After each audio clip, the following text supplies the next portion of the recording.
I'm Greg Crawford with the Friday News Dump, brought to you by World News Trust. A study released by the Pew Research Center not long ago revealed that only 19% of Americans trust the government. That many, huh? The study also said that Republicans had the least trust in government. What a surprise.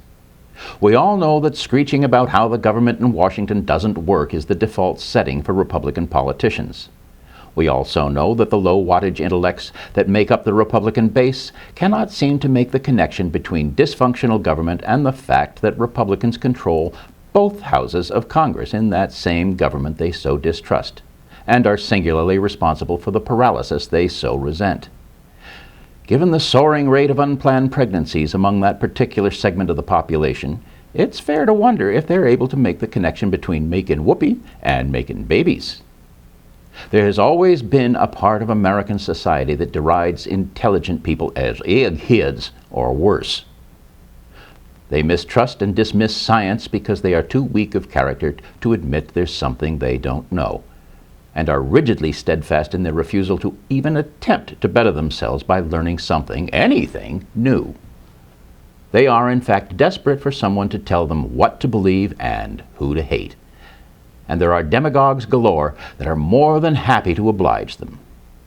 Fox News, Rush Limbaugh, and Coulter, and the endless parade of third-string spittle-spewing liars are all making big bank pandering to deluded souls that are dumber than a bag of hammers. Sadly, many of these people actually take perverse pride in their ignorance. Now, Republicans are congenitally incapable of governing responsibly, so instead they resort to obstruction, hypercritical nitpicking, and, of course, the tried and true standby that defines them, bald-faced lies. Even in the face of a monumental nationwide crisis, Republicans will spew lies and discord rather than putting aside partisan differences to help resolve the crisis. The bottom line that the room temperature IQs cannot grasp is that Republicans put the malevolent schemes of their precious party above the best interests of the nation, and certainly above the best interests of their constituencies. The Republicans' brain-dead base cannot seem to comprehend that they consistently vote for the very people victimizing them. Go figure. They love inflammatory rhetoric and mistake it for eloquence, and they confuse belligerence with bravery. But the bellicose blather is just misdirection. If you're watching the clowns, you don't know your pocket's been picked until it's too late. And that's exactly what our corporate-controlled Congress has been doing.